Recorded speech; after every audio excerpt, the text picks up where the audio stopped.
Good morning, Shipbreaker. Your allocated ship time will be commencing shortly. Good morning, Shipbreakers. We got space game and we feel alright. Welcome to another Hardspace Shipbreaker tutorial. We're going to go over the Javelin class of ship, show you how to extract that class 1 reactor and that class 2 thruster, get them in the salvage, get the profit for our wonderful employers at Links. So I'm going to find us a nice simple Javelin to do. This one should be alright. We're looking at hazard level 5, that's one of the lowest Javelins that you'll find. I think it is the lowest Javelin that you'll find.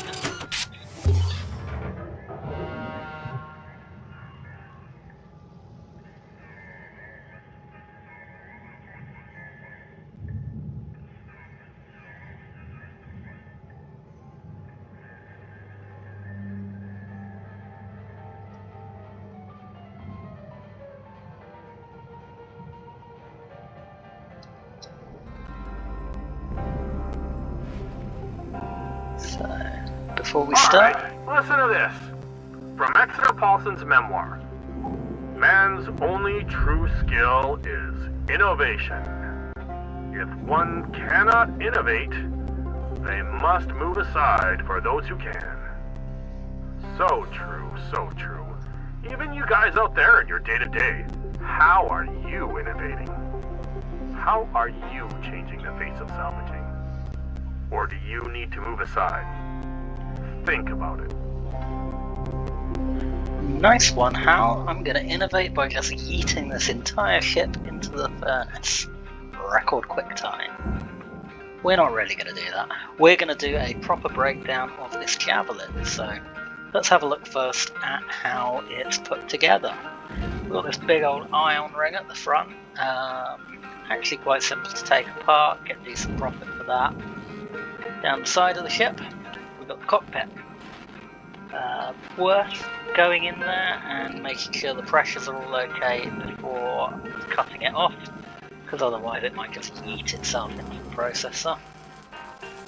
Midship section, that's where all the, when you go to a higher version of this ship, you'll have fuel tanks, coolant tanks in there. Lots of nice dangerous stuff to salvage for profit. And then at the back here you've got your engineering section, and if we look on the scanner you can see what it's made up of. So red thing there, that's your thrusters. Underneath that you've got a class 1 reactor and a few other bits and pieces in there, but the thrusters and the reactor, that's your big ticket, big profit items that we want to salvage.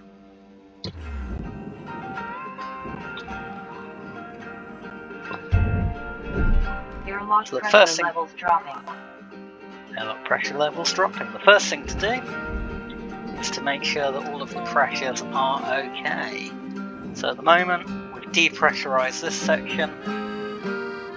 The section behind this window might well still be pressurized. Let's have a look. Cutter. We're not seeing a danger indication there, so that says it probably isn't pressurized. Quick look through the window. Let's try opening this door. I don't think it's actually pressurized. We'll find out, we'll equalize the pressures anyway. Cool. So the back wasn't pressurized. If it was, we'd have a bit more work to do. But you can kind of see now how this whole ship is put together. These yellow things here, of course, are your cut points, and we've got kind of these concentric circles going out right to the back. These ones here, you don't need to cut those in order to get the ship apart. You really just want to do these ones that are going in this direction. So let's take off a big chunk of this ship, and then we can get the generator and the reactor rather, and the thrusters out. First thing I like to do is make sure I've got an exit. So these kind of nacelles here, where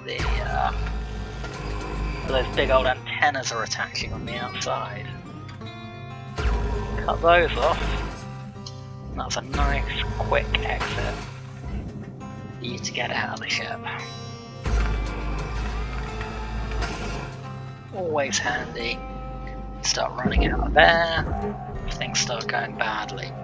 We're going to just deposit that in the barge. Where's the barge gone? There's the barge. Very easy to lose your sense of up and down when you're doing this. Okay, so that's one exit, that should be enough. And what I'm going to do is just cut off all of these cut points around here. Oh, something got incinerated. That's not great. Okay, looks like that didn't make it down into the barge. Maybe should have babysat it. In any case, let's get through these cut points and concentrate on that big ticket reactor.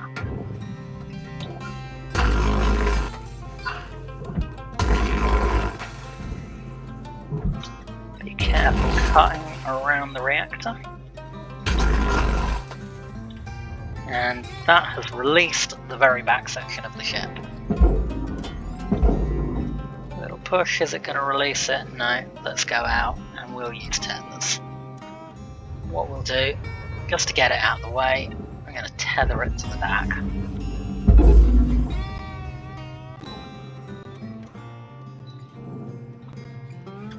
And then you can see where the reactor and where the thrusters are. And that's nice, it's actually opened in the direction of the barge. It's going to hit Y, cancel that tether. We'll take the reactor straight out from here. Line up the tether and just yoink it straight into the barge. Salvage secured. Account credit applied. If you clear a path, you get it straight into the barge. Using a tether, you won't go wrong, it won't blow up on you. If there's any chance of it hitting something on the way, then you might have problems. So you need to just make sure you got a nice clear run. Thruster, don't need to bother with a tether for that, just send it down, give it a little bump and in it goes.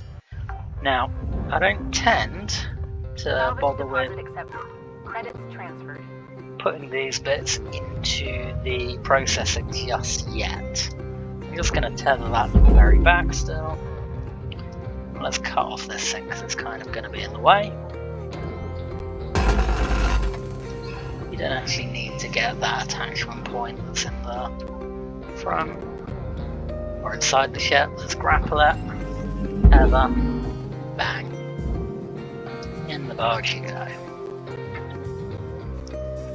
Okay, now you can see these are kind of like, almost like rings of an onion.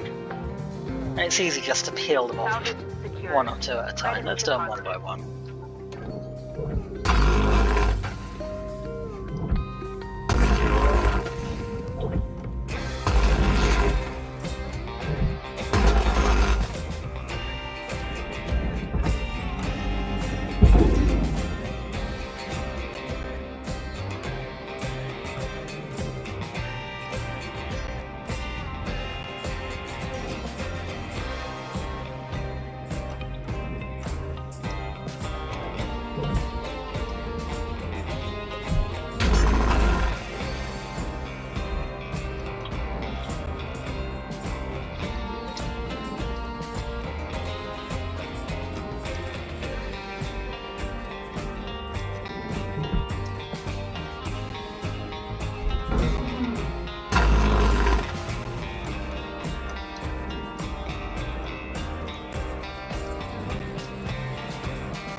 Around the airlock here, we're just being careful not to cut through the airlock itself,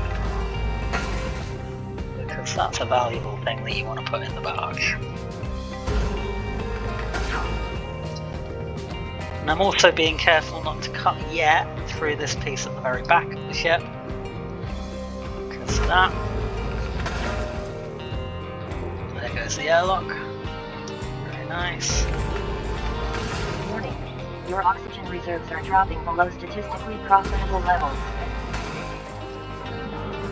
There you go, oxygen's starting to run out. Let's get back to the Master Jack and pick some up.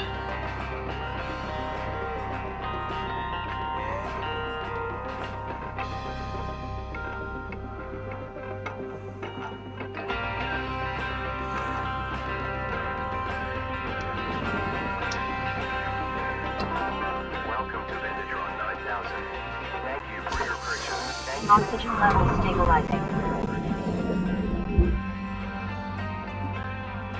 Always buy fuel and tethers when I go back for oxygen, just because you don't want to keep wasting time going backwards and forwards. Wasted enough time just listening to Hal rattling on about innovation. So, I've already separated that one. Yeah. That section's separated. Let's tether that up again. Just gonna daisy chain them. You got 5 minutes left in this shift. Knock out that work order before they turn the lights out on you. We were out.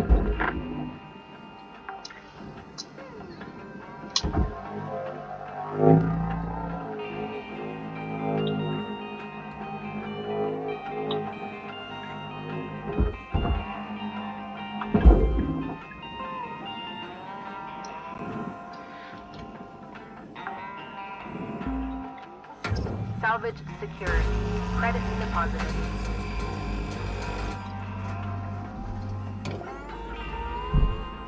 Actually, I really want to be using the split saw for that. Let's take off all of those. And I want to get these components all put into the processor pretty quickly. So what I'm just going to do is actually, this is a bit unorthodox, tether that up to a jack up here. Just kind of pivot the whole ship out of the way if I can.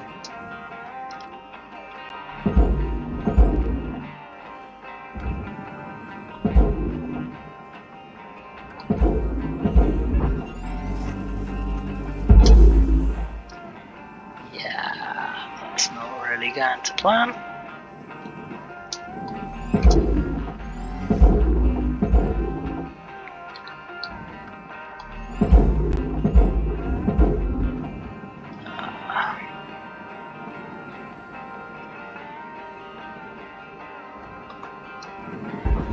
Okay, let's just tether all of these in then, one by one. We'll just try and go around the obstacle of the main part of the ship there.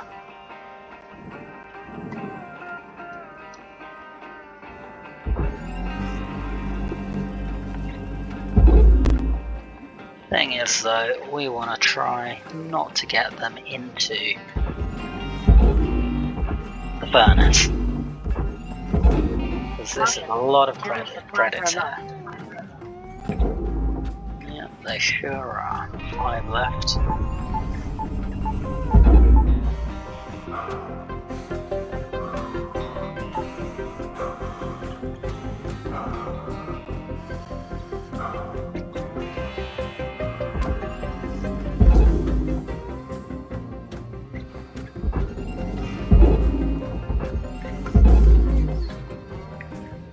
But I'm always aiming on this first ship to get past that first checkpoint at a very minimum. Hopefully I can do that. Warning, no tethers remaining. With what I've got. Okay, let's run back and get some more tethers, because we're going to need them. We've got 2 minutes left on this shift. Let's see if we can make it. Gonna try and make it past that number 1.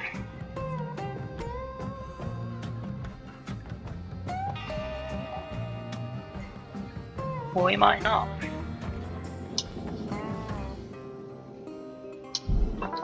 Welcome to Vintage 9000. Thank you for your Tethers restored.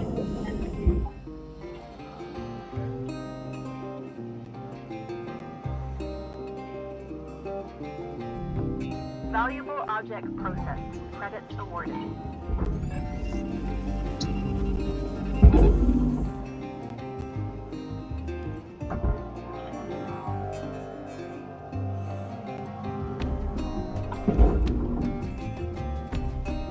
Cody, we're getting down to the wire. Let's put a bow on this shift. Yeah, we really ought to.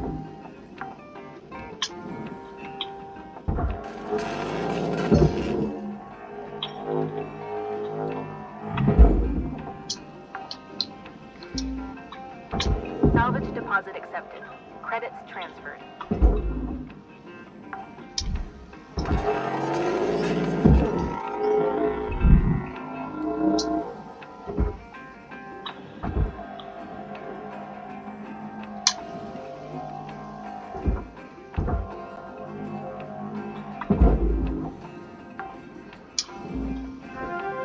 Salvage secured.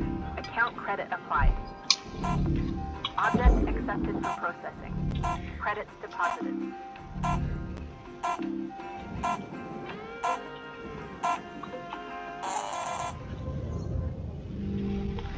So you can see that got us past the first checkpoint, which is what we're aiming for in the first shift.